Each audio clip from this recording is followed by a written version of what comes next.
Sans aucun doute, l'allaitement offre énormément d'avantages. J'ai la chance d'échanger avec une consultante en lactation.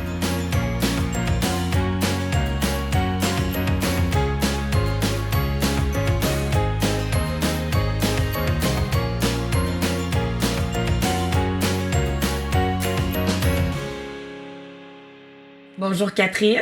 Bonjour Chantal. Tu es docteur en chiropratique. Oui, exactement. Et tu as vraiment une passion pour l'allaitement. Oui, en effet. En fait, j'ai étudié pour devenir chiropraticienne à l'Université du Québec à Trois-Rivières. Puis après ça, j'ai fait une spécialisation. Je suis en train de faire une spécialisation de 3 ans supplémentaire qu'on appelle un diplôme d'études supérieures en allaitement à l'Université du Québec à Trois-Rivières. C'est un tout nouveau programme qui a vu jour, en fait, il y a deux ans. Donc, j'ai commencé, en fait, là, à m'intéresser à l'allaitement depuis très, très jeune.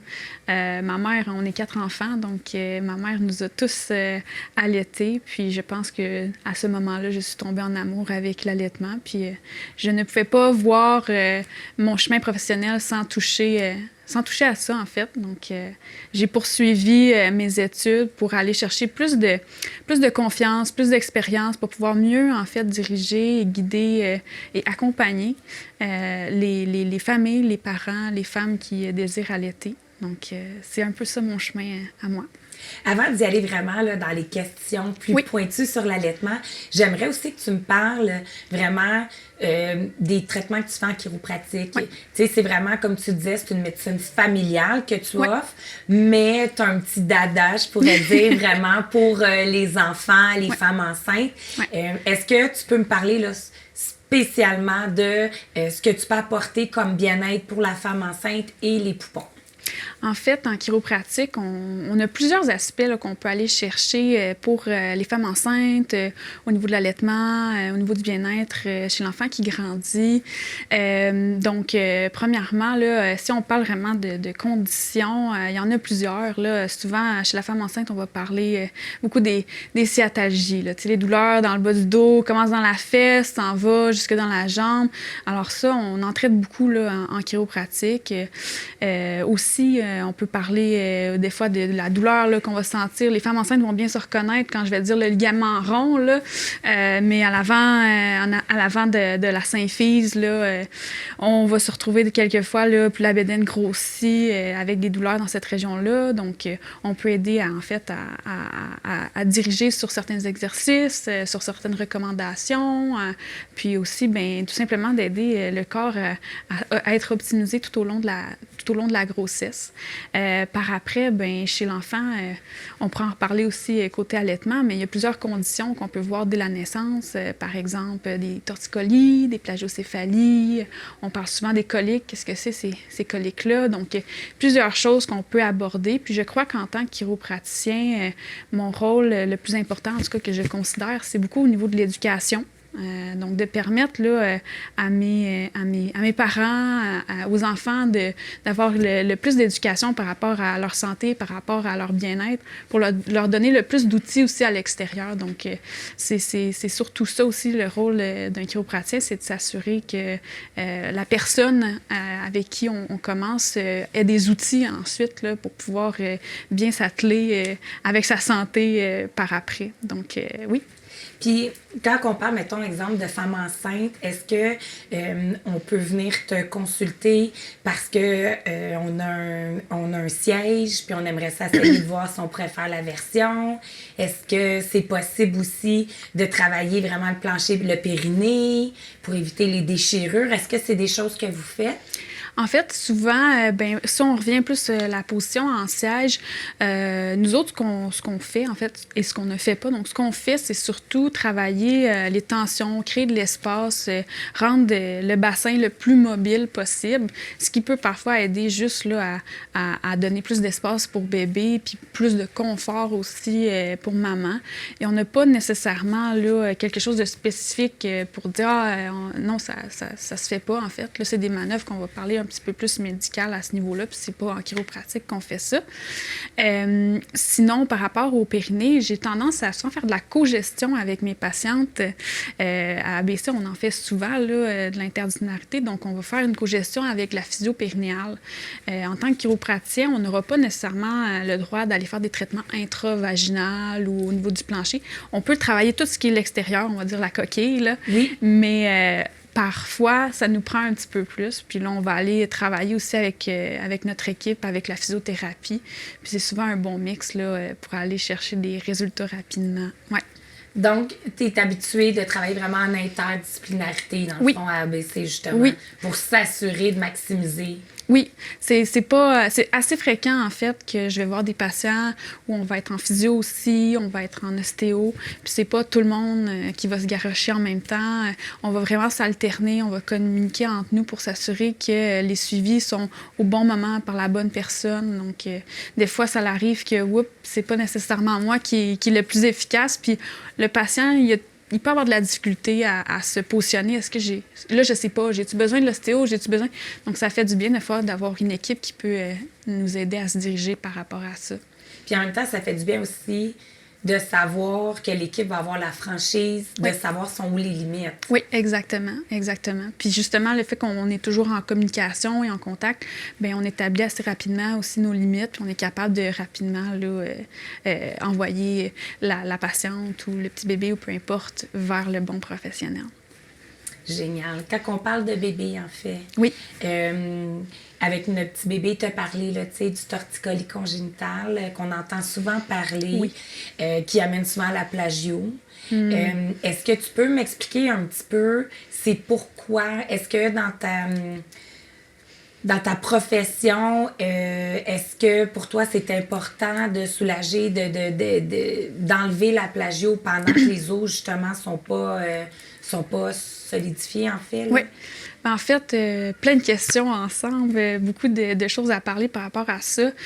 Si je peux revenir un peu, c'est quoi le torticolis? Là? Premièrement, c'est parce que souvent, on va en entendre parler, on va se dire « Ah, c'est le cou qui bouge pas bien, on sait que t'as apparu quand? » Donc, le torticolis congénital, c'est une condition, en fait, qu'on va dire congénitale. Donc, on vient avec ça à la naissance. Ça peut être dû par plusieurs choses.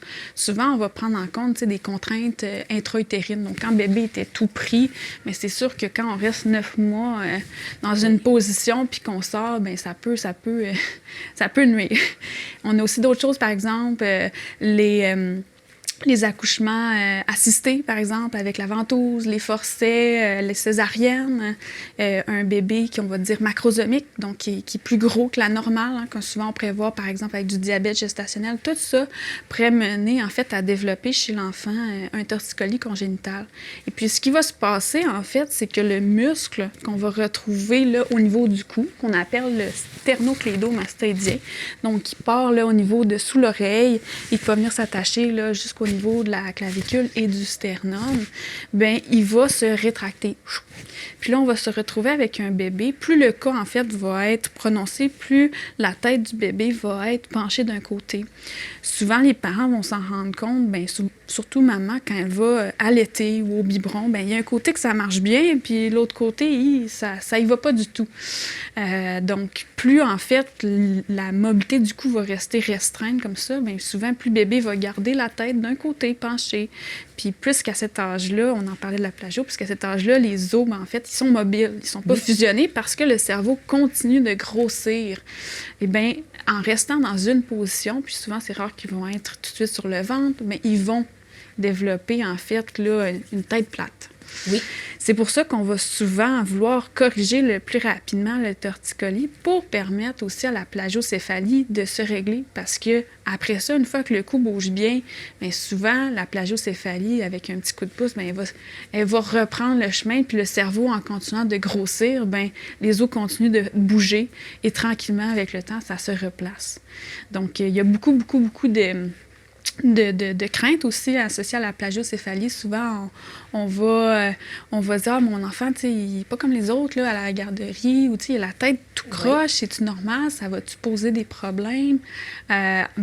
Encore une fois, ça nécessite une évaluation. Il n'y a pas une condition, il n'y a pas une plagiocéphalie qui va amener les mêmes problèmes, mais quelquefois, on va vraiment être plus dans du esthétique. Quelquefois, il va y avoir des conditions aussi associées. Fait que c'est pour ça que c'est important quand même de faire évaluer ce type de présentation-là par un professionnel, comme par exemple en chiropratique. Puis, tu dirais que ça serait jusqu'à quel âge, en fait, par rapport à corriger? Parce que oui, il y a les casses, mais les casses, on s'entend que quand c'est parfait, là. C'est le choix du parent aussi.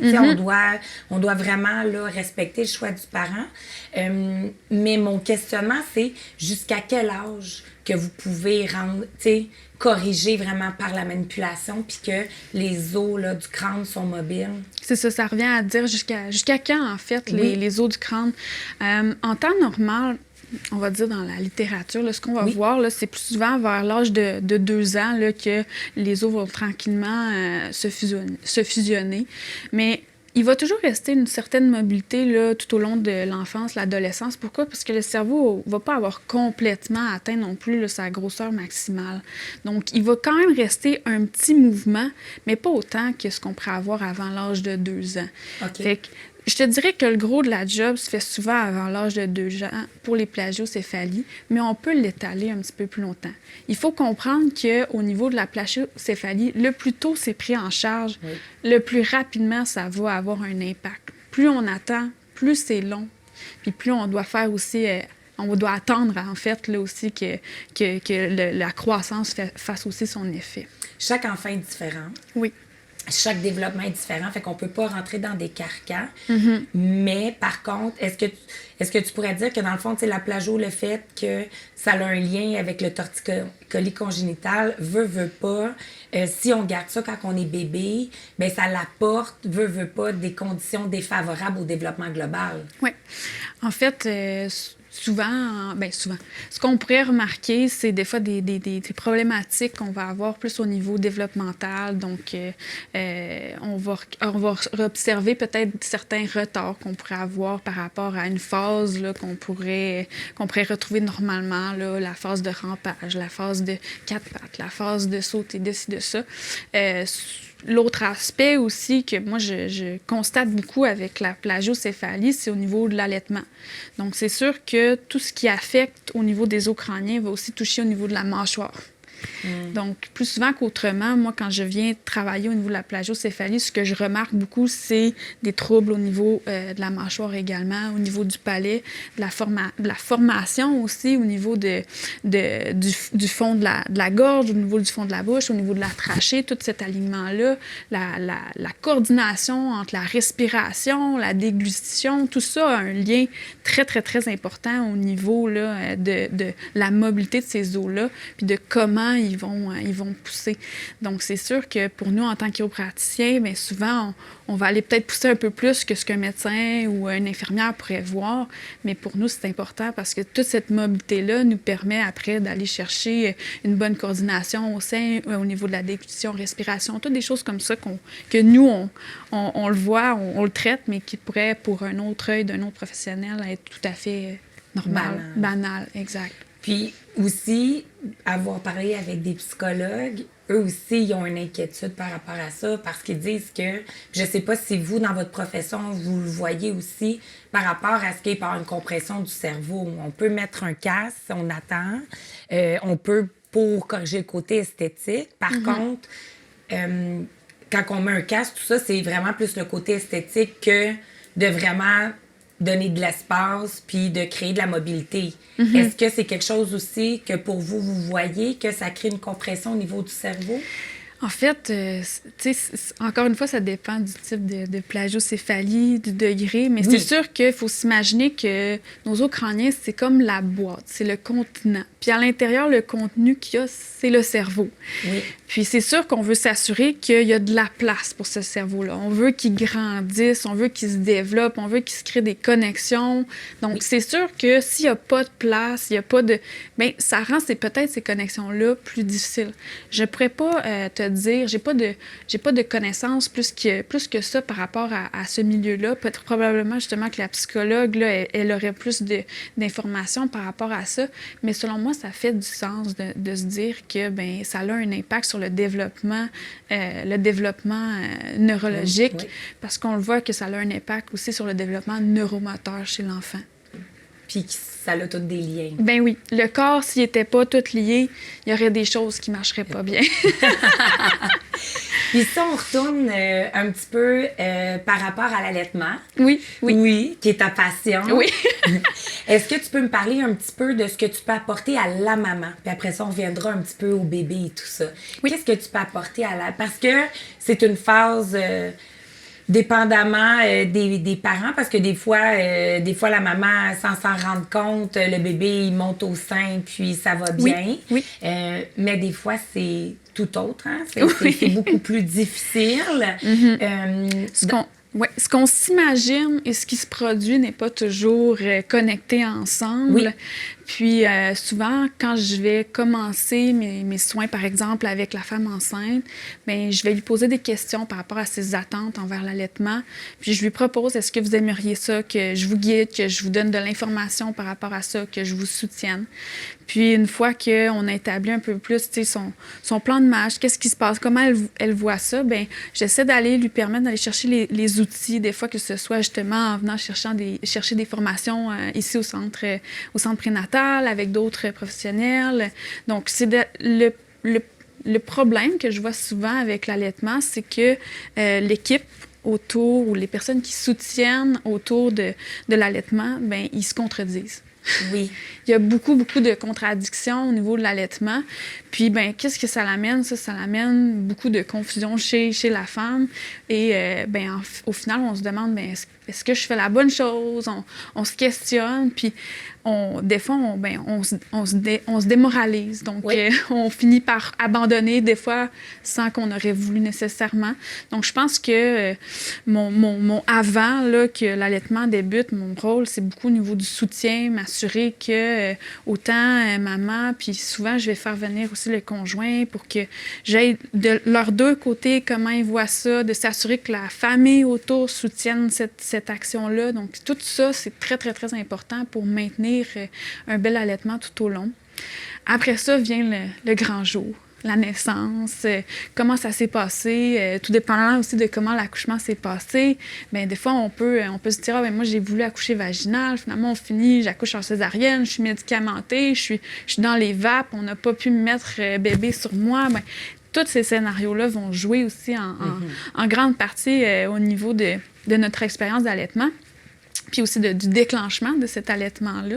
Donc, je suis là, par rapport à ça aussi. Puis après ça, je vais rencontrer la femme pour faire son suivi. Si jamais il y a des douleurs, par exemple, à l'allaitement qui n'est pas associé à un problème venant de bébé. Donc, il n'y a pas de problème au niveau de la mâchoire, il n'y a pas de problème au niveau du cou, il n'y a pas de tension quelconque qui serait à l'origine, mais ça peut être des fois une question de positionnement. Ça peut être quelquefois une question aussi au niveau de la santé de la femme. Donc, je m'assure vraiment là, que tout le bilan de santé est bien à jour, qu'on a les bonnes informations. Si maman commence à faire de l'hypothyroïdie après, ça aussi, ça a un impact sur l'allaitement. Donc, il y a plein de conditions comme ça qu'il faut faire le tour, aller chercher la globalité pour s'assurer que, au final, maman peut vraiment vivre l'expérience qu'elle voulait vivre. Puis qu'après ça, on trouve, s'il y a des bobos, les bons bobos. Donc, c'est très large, en fait, là, tout ce que je peux aller chercher juste avec maman. Des fois, par exemple, si je prends des exemples que j'ai déjà eus, ça peut être des mamans qui vont venir avec des mastites, des douleurs au sein. Est-ce qu'on peut expliquer un peu? Oui, c'est vrai, exact. Donc, c'est une infection, on va dire, généralisée, donc pas juste au niveau du sein, qui s'est généralisée là, à l'état général de la femme. Donc, c'est ça, une mastite. On pourrait avoir une crevasse. Donc, une crevasse, c'est une petite c'est une bonne... ça fait mal. Donc, c'est au niveau du mamelon, au niveau de l'aréole. Donc, on va avoir une petite lésion qui va s'être créée, qui pourrait s'infecter. Puis après ça, ça peut venir en infection, ainsi de suite. Il y a plusieurs questions, plusieurs conditions, en fait, là, qui existent entourant le sein, entourant la santé de la femme, qui peut avoir un impact sur l'allaitement. Puis mon rôle est aussi de m'assurer que tout ça est bien entouré et que si jamais on découvre quelque chose, bien, que je puisse diriger la patiente vers le bon professionnel. C'est sûr qu'en tant que chiropraticienne, pour ma part, admettons qu'il y a une infection ou quoi que ce soit, je n'ai pas de droit là, envers la prescription de médication ou quoi que ce soit, mais je peux très bien parler avec l'infirmière, l'IBCLC, le médecin, pour lui indiquer là, mon examen, mes trouvailles, puis lui permettre aussi d'avoir un suivi là, le plus rapproché et le plus efficace. Là. C'est pas le fun d'avoir mal au sein. Fait que on veut que ça dure le moins longtemps possible. Puis est-ce que vous pouvez aider? Est-ce que tu peux aider pour la production de lait?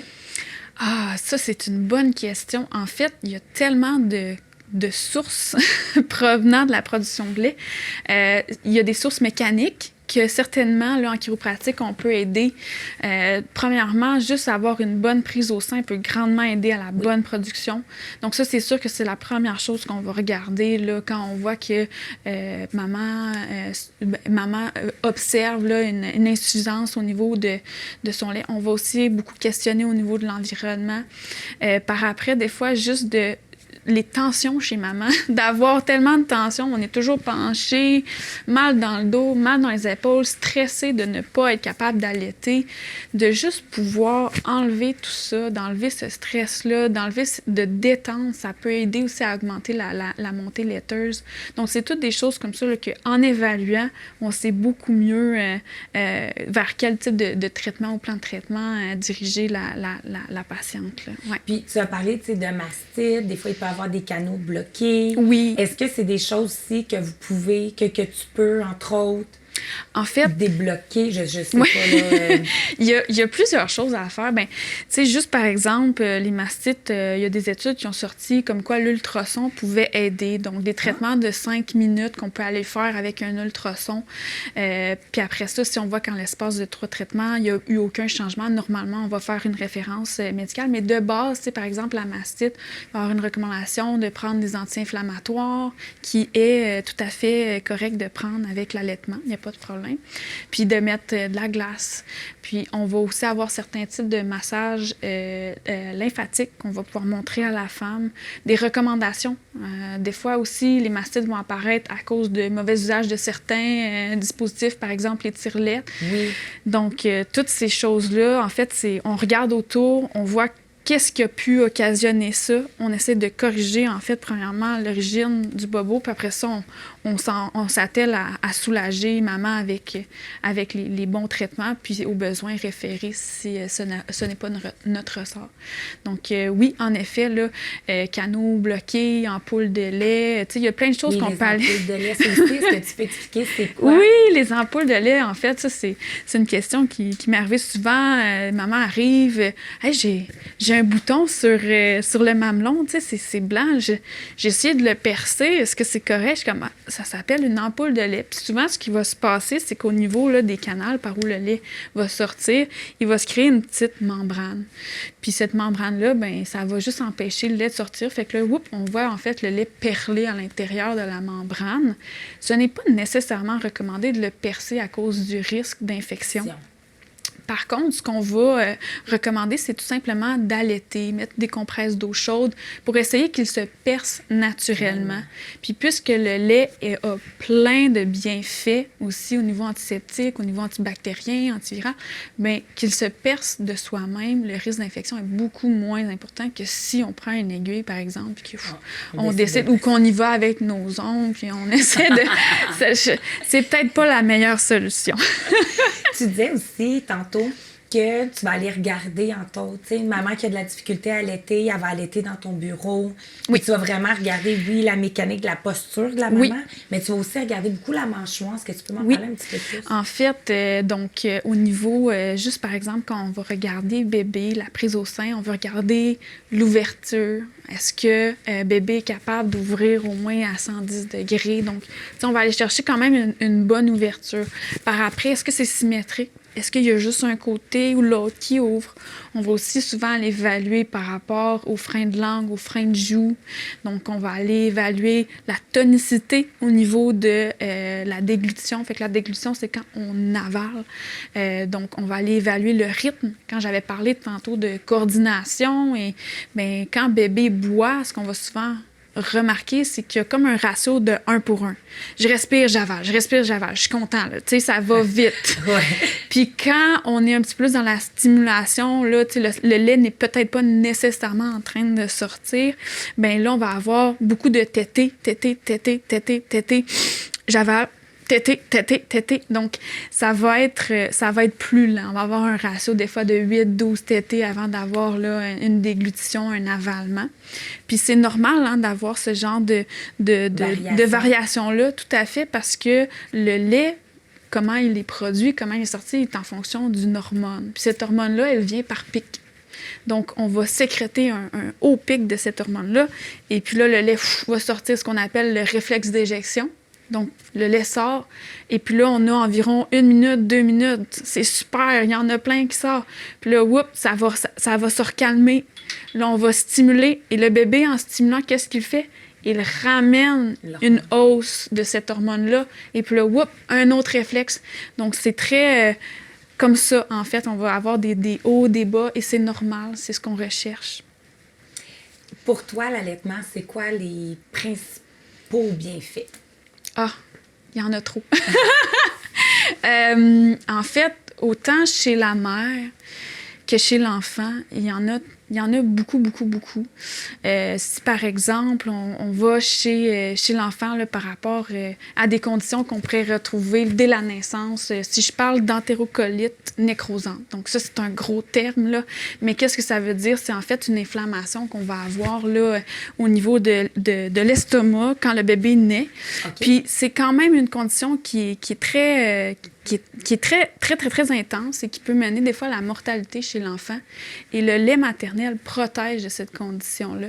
Donc, dès la naissance, c'est souvent aussi pour ça qu'on dit il faut donner son colostrum, c'est important. Bien, c'est parce que ça protège de plusieurs maladies virales, infectieuses, respiratoires, au niveau du système gastro-intestinal, donc au niveau de l'estomac, au niveau des poumons, au niveau du cœur. Donc, tout ça aide à protéger, en fait, le bébé dès la naissance. C'est comme donner son système immunitaire là, à son enfant.